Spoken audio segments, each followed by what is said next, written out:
அம்புக்குறி போடாம ஒருத்தர் வரைஞ்சாரண்டா அவருக்கு மார்க்ஸே கொடுக்கப்படாது. நானே கொடுக்க மாட்டேன். அது நேர்கோட்டுக்கு அம்புக்குறி போடாட்டி அது எது கதிர்ந்தே தெரியாது இல்லையா, எது படுகதிர் எது தெரிகதிர்ந்து அம்புக்குறியை வச்சுதான் கண்டுபிடிக்கணும்.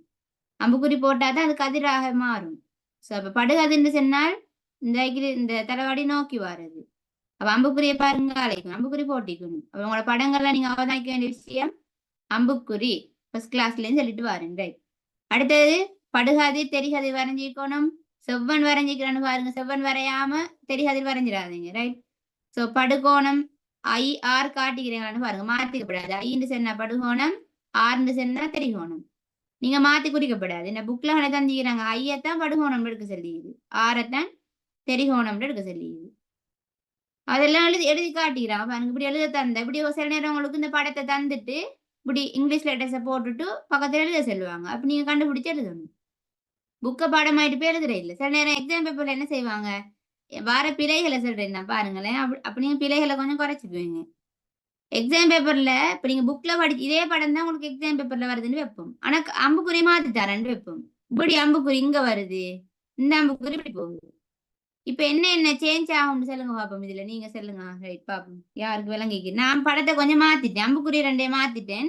இப்ப இந்த விஷயத்துக்குள்ள என்ன மாறும், அதுக்கு என்ன வரும்னு சொல்லணும். அம்புக்குறிய மட்டும்தான் நான் மாத்திக்கிறேன், வேற ஒன்றும் செய்ய இல்லை. இப்ப எக்ஸாம் பேப்பர்ல பிசி வந்துட்டு படுகதிர், பிசி படுகதிர், ஏபி தெரிகதிர். Right, good. அது ஒரு விஷயம் இல்லையா. இப்ப படுகதிர் யார் இந்த படத்தின் படி? இப்போ ஏற்கனவே இருந்த படத்தின் படி ஏபி தான் படுகதிர். ஏது ஏபி தான் இந்த தலாடி நோக்கி வந்துச்சு. இப்ப நான் மாத்தின படத்தை வச்சு பார்த்தால் சிபி இல்லாட்டி பிசி எப்படின்னு சொல்லலாம். ரைட், சிபின்னு சொல்லலாம். இந்த நேர்கோட்டை பேரிட்டுரும் பிசி அல்லது சிபி. அதை நீங்க யோசிக்கப்படாது. சிபின்றது நான் பிள்ளையாண்டு இல்லாத சரி. இந்த நேர்கோட்டை பேரிடுற மெத்தட் தெரியும் தானே உங்களுக்கு, சிபி. இப்ப இது கதிர். அப்ப பிசின்னு சொல்லலாம் அல்லது சிபின்னு சொல்லலாம். ஏதோ கதிர் ஆரம்பிக்கிற இடத்தையும் முடிகிற இடத்தையும் பார்த்து அந்த இங்கிலீஷ் லெட்டர் சொல்லிவிட்டா ஓகே. அப்ப இப்ப என்ன நடக்க போகுது, பிசி வந்து படுகதிரா மாறுது, பிஏ வந்து இல்லாட்டி ஏபின்னு சொல்லலாம், அது வந்து தெரிகதிராக மாறுது. ரைட். வேற என்ன மாறும்? அது ரெண்டு மட்டுமா மாறும் இதுக்குள்ள? சொல்லுங்க. படுகதிரும் தெரிகதிரும் மாறும். எஸ், என்னென்ன கோணம் மாறும்? ஏபிஎக்ஸ் வந்துட்டு தெரிகோணமாவும், சிபிஎக்ஸ் வந்துட்டு படுகோணமாவும் மாறும். Right, good. இல்லையா, படுகோணமும் தெரிகோணமும் மாறும் தானே. இந்த கதிருக்கும் செவ்வனுக்கு இடைப்பட்ட கோணம் தானே படுகோணம். படுகதிருக்கும் செவ்வனுக்கும் இடைப்பட்டதுதான் படுகோணம். தெரிகதிருக்கும் செவ்வனுக்கும் இடைப்பட்டதுதான் தெரிகோணம். அப்ப இதுல கட்டாயம் என்ன செய்யும், படுகோணமும் தெரிகோணமும் மாறும். கதிர் மாறிட்டு ஆரம்பத்துல மேலே இருந்தது படுகதிர். படுகதிருக்கும் செவ்வனுக்கு இடைப்பட்ட கோணம் படுகோணம், தெரிகதிருக்கும் செவ்வனுக்கும் இடைப்பட்ட கோணம் தெரிகோணம். இப்ப எது படுகதிர்? இவரே படுகதிர், கீழே உள்ளவரே. அப்ப ஆர் கோணம் இப்ப இந்த கோணத்தை நான் ஐன்னு மாத்தணும். கீழே உள்ள மேல உள்ள ஆங்கிலத்துக்கு வரப்போற இல்லை. இந்த சிபிஎக்ஸ்ன்ற கோணம் பேரிட தெரியும் தானே. கோணம் எவ்விடத்துல உருவாகிறோ அவ்விடத்துல இந்த தொப்பி மாதிரி அடையாளம் நீங்க போடணும், இந்த முக்கோணி மாதிரி அடையாளம். அப்பதான் அது கோணத்தை குறிச்சு காட்டுறதாக அமையும். கோணம் எல்லாம் பேரிட தெரியும். சரியா, இது 6ஆம் ஆண்டு படிச்ச விஷயம். ஞாபகப்படுத்துறேன் நான் உங்களுக்கு, அவ்வளவுதான். புதிய விஷயம் இல்ல. கோணம் ஒன்று பேரிட தெரியும் தானே. ஒரு நேர்கோட்டை பேரிட தெரியும், கோணத்தை பேரிட தெரியணும். அதுகளை தான் நீங்க 6ஆம் ஆண்டு படிச்சுட்டு வரீங்க, அதெல்லாம் மறக்க இயலாது. Right right. அப்ப என்ன மாற போகிறோம், இப்ப ஏபிஎக்ஸ்ன்றது ஏபிஎக்ஸ் இந்த கோணம். இப்ப இவரு வந்து மாற போறாரு முறிகோணம், சாரி தெரிகோணம். முறிகோணம் வராதுங்க, தெரிப்பு. சோ தெரிகோணம். ஏபிஎக்ஸ் வந்து தெரிகோணமா மாறும். இங்க படுகோணம் இல்ல, தெரிகோணமா மாறும். அடுத்த கோணம் அதாவது இவரு யாரு, சிபிஎக்ஸ். சிபிஎக்ஸ்ன்னு சொல்லலாம் அல்லது எக்ஸ்பிசின்னு சொல்லலாம். கோணம் பில உருவாகணும், அவ்வளவுதான். இந்த எக்ஸையும் சிஏ மாத்தி சொன்னா பிரச்சனை இல்லை. சரி, எக்ஸ்பிசின்னு சொல்லலாம் அல்லது சிபிஎக்ஸ்ன்னு சொல்லலும். எது முக்கியம் எங்களுக்கு, கோணம் உருவாகிறது பில தான். படுகோணமும் பில தான் உருவாகுது, தெரிகோணமும் பில தான் உருவாகுது. ஸோ இப்போ இந்த கோணம் ரெண்டும் மாறும் இல்லையா. இது வந்து தெரிகோணம், மேல உள்ளது, கீழே உள்ளது படுகோணம். ரைட். வேற என்ன மாறும்? மாறுமா வேற என்ன? சரி சொல்லுங்க பாப்போம். வேற ஒண்ணு மாறாத டீச்சர், இந்த 4 தான் மாறும். இந்த 4 தானே, ஷுவரா? Own teacher. Right, good. அவ்வளவுதான் இல்லையா. கோணம் மட்டும்தான் மாற போகுது. கதிரும் கோணங்களும் மட்டும்தான் மாறும். தலாடி மாற போற தலாடி வச்ச மாதிரிதான் இருக்குது. இந்த கதிர் மேல இருந்து செலுத்தப்பட்டீங்க, இந்த கதிர் கீழே இருந்து செலுத்தப்பட்டீங்க. அவ்வளவுதான். இது என்ன கதிர்னு சொன்னா நீங்க டோர்ச்சை பிடிக்கிற மாதிரி இல்லையா? டோர்ச்சை நீங்க மேல இருந்து கீழ் நோக்கி இந்த டோர்ச் லைட்டை வந்து இப்படி பிடிக்கிறீங்கன்னு சொன்னா இப்படி படும் ஒளி. அதான் இது காட்டுறேன். அதான் நீங்க இயற்கையா யோசிக்கணும்னு சொல்றது. வாழ்க்கையோட தொடர்படுத்த நாங்க பார்க்கணும். பிசிக்ஸ்ன்னு சொல்ற நேரம் ஒளி வருது டோர்ச்ல இருந்து மேல இருந்து நிறைய கற்றை வரும் இல்லையா? அப்படி அது கண்ணாலைகளை பார்க்க நிறைய வரும். ஒளிக்காது ஒண்டா வரப்போகுது, நிறைய வரும். அது தெரிச்சு இப்படி நிறைய வரும். பாருங்க கண்ணாடி அடிச்சு பார்த்தேன்னே வளங்க இல்லையா உங்களுக்கு தலை அடி. ஸோ இப்படி நிறைய வரும் தெரியாது. ஆனா நாங்க ஒரு கதிரை வரைஞ்சி படிக்கிறோம். நிறைய வரைஞ்சா படிக்க கஷ்டம் தானே எங்களுக்கு இல்லையா? ஏன்னா எல்லாத்துக்கும் கதிர் அடிப்படை வரையலாது. அதான் ஒரு கதிர். ஆனா யோசிங்க, ஒரு ஒளிக்கதிரா வந்து படப்போகுது இல்லை இல்லையா? லட்சக்கணக்கான ஒளிக்கதிர்கள் வந்து ஒரு ஒளியை நீங்க பிடிக்கிற நேரம் அந்த கதிர்கள் நிறைய வரும். பிடிக்கிறதுக்கு இப்ப நீங்க மேல இருந்து டோர்ச்சை பிடிச்சா அதுல இந்த கதிர்கள் எல்லாம் மேல இப்படி வந்து படும். பட்டு பட்டு இந்த ஒவ்வொரு கதிரும் அதோட படுகோணத்துக்கு தெரிகோணம் சமனாகிற வகையில தெரிக்கும் ஒவ்வொரு கதிரும். இப்ப கீழே இருந்து டோர்ச்சை பிடிச்சேன்னு சொன்னா என்ன செய்யும்? ஒளி டோர்ச் மாதிரி ஏதோ ஒரு ஒளியை நீங்க தலாடியில பட வைக்கிறீங்க. கீழே இருந்து டோர்ச்சை பிடிச்சேன்னு சொன்னா இப்படி ஒளிபை பட போகுது. இப்ப இதெல்லாம் படுகதிர். அதான் நாங்க படிச்சுட்டு இருக்கிறோம் இப்ப படம் வரைஞ்சி. இப்ப இதாவது என்ன செய்யும்? ஒவ்வொன்றுமே படுகோணமும் தெரிகோணமும் சமனாகிற வகையில ஒவ்வொன்றுமே என்ன செய்ய முடியும்?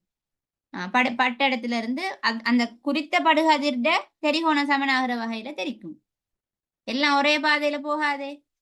படுகோணம் படுற கதிருக்கு படுகோணத்துக்கு சமனாத்தான் அந்த கதிர தெரிகோணம் வரும். அப்ப ஒவ்வொரு கதிருக்கும் அதோட படுகோணம் சமன் தெரிகோணம் என்ற நிபந்தனையின் அடிப்படையில தெரிக்கும். இப்ப நாங்க ஈஸிக்காக என்ன செய்யறோம்?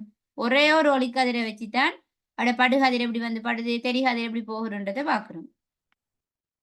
ரைட். இதுக்கு மேல பெரிய எக்ஸ்பிளனேஷனோட தேவையில்லை. இவ்வளவு யாரும் விளம்பப்படுத்த மாட்டாங்க. ரைட். ஏன்னா இவ்வளவு சொல்றேன்னா பேசிக்கும் உங்களுக்கு விளங்கிட்டேனாக்கா அடுத்தடுத்து கதிர் வரிப்படங்கள் எல்லாம் உங்களுக்கு குயிக்கா விளங்கிடும். நீங்க இந்த இது குழிவாடி குவிவாடி வில்லைகளுக்கு படிக்கிற நேரம் அது கஷ்டமாகாது. இங்க கொஞ்சம் டீப்பா படிச்சு தந்தா லேட் ஆகாம ஃபர்ஸ்ட் மேல போயிட்டு.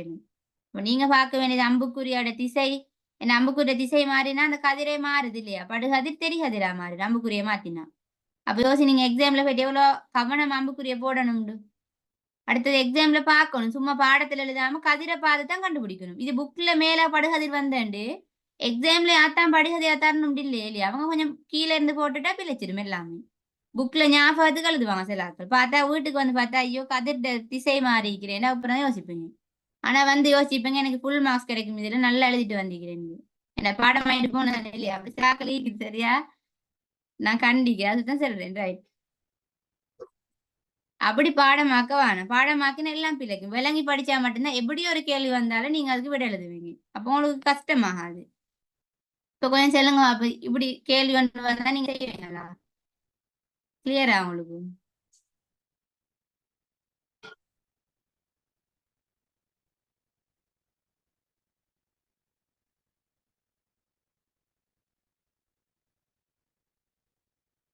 விளங்கிச்சா? ஓம் டீச்சர். இவ்வளவு நேரம் ஒருத்தர் தான் மைக் ஆன் பண்ணி என்ன செய்யுது? சில மத்த மைக் ஆன் பண்ணாங்கள காணையில என்ன பிரச்சனை சரியா? சில மெசேஜ்ல போடுறீங்க. ஓகே. நீங்க மைக் ஆன் பண்ணி எஸ்ன்னு சொல்லி சொல்லி பாருங்களேன். உங்களுக்கே ஒரு நம்பிக்கை வரும் இல்லையா? எனக்கு இப்ப நல்லா விளங்குதுன்னு சொல்லி ஒரு நம்பிக்கை வரும். மெசேஜ்லயே போட பார்க்காதுங்க இந்த நேரம். மைக் ஆன் பண்ணி பேசுறது குயிக் அவசரம் இல்லையா? மெசேஜ்ல டைப் பண்ண ஒரு டைம் வேணும். அதோட மைக் ஆன் பண்ணி டவுட்டை கேட்கறது விளங்கிட்டு இருந்தா ஓண்டு சொன்னா வில முடிச்சு. ரைட். சில ஆக்கள் பேச மாட்டேங்க அப்படி மீக்கிறது தானே இல்லையா? எல்லாரும் மைக் ஆன் பண்றது இல்லையே. ரைட். மெசேஜ்லயும் போட்டீங்க. ஓகே. விலைனா சரி. ஏதோ டவுட் இருந்தா கேட்டுங்க. சரி. ரைட். ஓகே. இப்போ ஒளித்தெடுப்பு விதிகள் எல்லாம் நாங்க படிச்சுட்டோம். எத்தனை நாங்க பார்த்தோம் பாருங்க. ஒளித்தெடுப்பு முதலாம் விதி என்ன சொல்லுது? இந்த ஒளித்தெடுப்பு விதிகளை கொஞ்சம் பாடமாக்கி வச்சீங்க. பாடமாக்குறேன்னு சொன்னா வெறுமனே பாடமாக்குற மட்டும் இல்ல விலங்கெடுத்திக்கவும் வேணும். சரி. இந்த விஷயத்தான் சொல்ல வராங்கன்னு தெரிஞ்சுக்கணும். ஒளித்தெடுப்பு விதிகள் கேட்டு வரும் உங்களுக்கு எக்ஸாம்பிள் சில நேரம் வரும்ன்றதுக்கு எதிர்பார்க்குவா நீங்க வந்தா வரும். சரிப்பா. வார விஷயங்கள் தான் இதெல்லாம். பார்ட் 2ல எழுத சொல்லி கேட்டு வரையிலும் சில நேரம் பார்ட் 1ல கூற்று கேள்விகள் எல்லாம் உங்களைய செக் பண்ணுவாங்க. இதெல்லாம் மாத்தி மாத்தி தருவாங்க. தந்துட்டு சரிஃபில போட்ட நேரம் ஒரு கூற்று டவுட்டா வந்தாலும் கஷ்டம் இல்லை. எல்லா கூற்றும் கிளியர் ஆகிக்கிற நேரம் தான் உங்களுக்கு ஒரு விடைக்கு வரையலும். 2 கூற்றுல டவுட் பட்டீங்கன்னா அது நேரத்து கஷ்டம். இப்ப தெளிவா படிச்சா உங்களுக்கு ஒரு டவுட்டும் இல்லை. கூற்று கேள்விகள்ல பிழை ஆகிற கூட நிறைய பேருக்கு. ஏண்டா கூற்று கேள்வி யாருக்கு சரியாகும்? எல்லா விஷயமும் படிச்சு கொஞ்சம் தெளிவா இருந்தா தான் அதை எழுதலாம். ஒரு விஷயம் பாடமாய்க்கிற அடுத்த யாபம் இல்லாட்டி கூற்று கேள்விகளுக்கு சாய்ஸ் பண்ணி போட இயலாது. சாய்ஸ் பண்ணி போடுற நேரம் சில நேரம் சரி வரும், சில நேரம் பிழை வரும். இப்போ சாய்ஸ் எல்லாம் எதிர்பார்க்க இயலாது எங்களுக்கு. நல்லா சரியா படிச்சுட்டு போனோம்னா ஒரு சாய்ஸ் தேவையில்லை. வாட்சி பார்க்குறோம். வாட்சி பார்க்குறதுலையும் சரியான கூற்று கேட்டிக்கிறா, பிழையான கூற்று கேட்டிக்கிறா, அதெல்லாம் பார்க்கணும். சரியா? நான் எக்ஸாம் பேப்பர் ஒன்று உங்களுக்கு எல்லாம் படுத்துற நேரம் நீங்க எவ்வளத்துல பிழை விடுவீங்கன்னு உங்களுக்கு எல்லாம் படுத்துட்டு போவேன். சரியா? ஸோ அதான் அடுத்தடுத்து ஒவ்வொன்றா பார்த்துட்டு வரும். ஒரே நாள்ல எல்லாம் செல்ல இயலாது. ரைட்? ஒரு நாள் லெசனத்துக்கு நீங்க மைண்டுக்கு எடுக்க போறதும் இல்லை. இன்றைக்கு நாளைக்கு ஞாபகம் மறந்துடுவீங்க எல்லாம். ஸோ பேப்பர் படிக்கிற நேரம் உங்களுக்கு விளங்கும் நீங்க எங்க பிழை விடுறீங்க. ஒளித்தெரிப்பு விதிகளை பாருங்க. அப்ப பாடமாக்கிங்க. முதலாவது 2 விதி தான் நீக்கிற ஒளித்தெரிப்பு விதி. முதலாம் விதி என்ன சொல்லுது? படுகதிர், தெரிகதிர், படுபுள்ளியில் வரையப்பட்ட செவ்வன். இப்ப இந்த வேர்டு எல்லாம் உங்களுக்கு இன்ட்ரடியூஸ் பண்ணிட்டேன். இப்ப டவுட் இல்ல தானே யாருக்கும் படுகதிர்ண்டா என்னன்னு இப்ப யோசிக்கப்பட எல்லாம் படிச்சுட்டு வந்த விஷயம் தானே. இப்ப வாசிச்சோன்னே உங்களுக்கு குயிக்கா விளங்கும். இப்ப படிக்காம பார்த்தா என்ன அது படுகதிர், என்ன தெரிகதிர், செவ்வன்ண்டா என்ன டவுட் வரும். இப்ப படிச்சுட்டு வந்தானே இதை வாசிச்சோன்னே உங்களுக்கு விளங்கிடணும் என்ன சொல்றாங்கன்னு. இப்ப படுகதிர்னா தெரியும். இப்ப தலைவாடியை வச்சு பேசினா தலைவாடியை நோக்கி வரும் கதிர் படுகதிர். தலைவாடியில பட்டு தெரிச்சு அதாவது விளத்தி போற கதிர் தெரிகதிர். படுபுள்ளியில் வரையப்பட்ட செவ்வன். படுபுள்ளியில தானே வரையப்படுது எல்லாம் இல்லையா? என்ன பாருங்க, இதுதான் படுபுள்ளின்றது. நான் பெருசா வரைஞ்சதுக்கு நீங்க இப்படி பெருசா வச்சுக்கிட்டு எல்லாம் விளங்குறதுக்காக. ரைட்? என்ன பாருங்க, படுகதிர் வந்து படுறதும் படுபுள்ளியில தான், தெரிகதிரும் மாவட்டத்துல இருந்து தெரிச்சு போகுது, செவ்வனும் மாவட்டத்துல இருந்து தான் வரையிடும். இது எல்லாமே ஒரே தளத்துல இருக்குது. தளவாடின்னு சொல்ற அந்த தளத்துல எல்லாம் இருக்குது. ரைட்? அப்ப அது சொல்றான் பாருங்க, ஒரே தளத்துல அமையும். சரிதான்? அவன் சொன்னது படுகதிராய்க்கலாம், தெரிகதிராய்க்கலாம், அந்த படுபுள்ளியில வரையப்பட்ட செவ்வன் இது எல்லாமே ஒரே தளத்துல தான் இருக்குது. வேற வேற தளம் இல்ல. 2வது விதி என்ன சொல்றாங்க?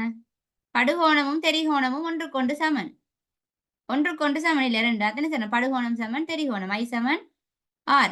குறியீட்டுல குறிக்கிறேன்னு சொன்னா படுகோணம்னு சொன்னா I. Simple I. Capital use பண்ண வேணும். சரி? ஏன்னா புக்ல யூஸ் பண்ணின குறியீடுகளை அதான் நீங்க யூஸ் பண்ணணும். I Saman R.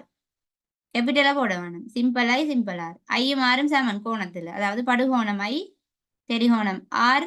படுகோணமும் தெரிகோணமும் ஒன்றுக்கொண்டு சமன். பாகையில தானே அளப்போம். கோணம் என்னத்துல அளப்போம்? பாகையில.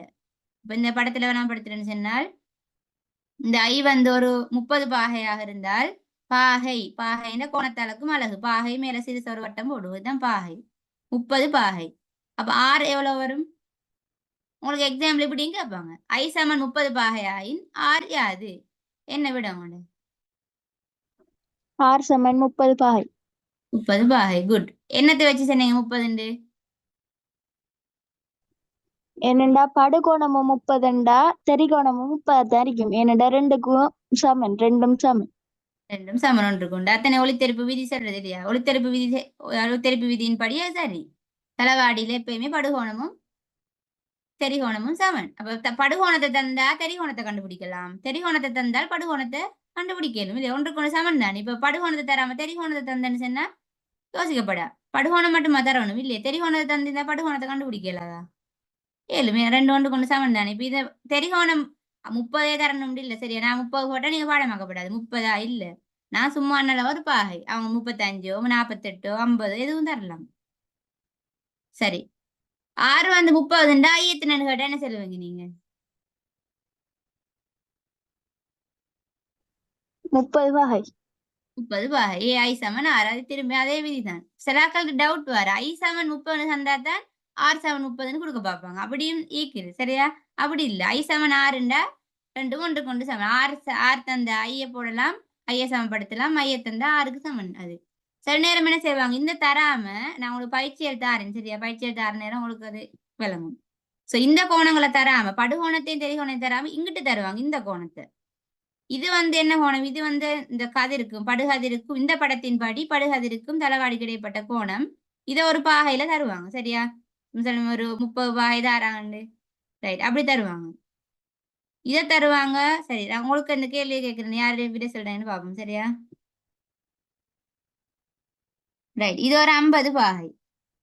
இப்ப நீங்க எனக்கு சொல்லுங்க, ஆர்ட பெருமதியை சொல்லுங்க பார்ப்போம். ஆர்ட பெருமதி என்ன? அதாவது தெரிகோணத்துல பெருமதியை கண்டுபிடிச்சு மைக்கோன் பண்ண வேணாம். எல்லாரும் செட்ல போடுங்க. சரியா? எனக்கு மட்டும் மெசேஜ் விட வர மாதிரி போடுங்க. எவ்ரி1ல போடாம. ஏண்டா எல்லாரும் யோசிக்கணுமே. நீங்க எவ்ரி1ல போட்டா உங்களோட விட சரி நினைச்சு மத்தாக்கள் அதை பார்த்து டைப் பண்ணிடுவாங்க. சொல்லிட்டு எனக்கு மட்டும் வர மாதிரி செட் பாக்ஸ்ல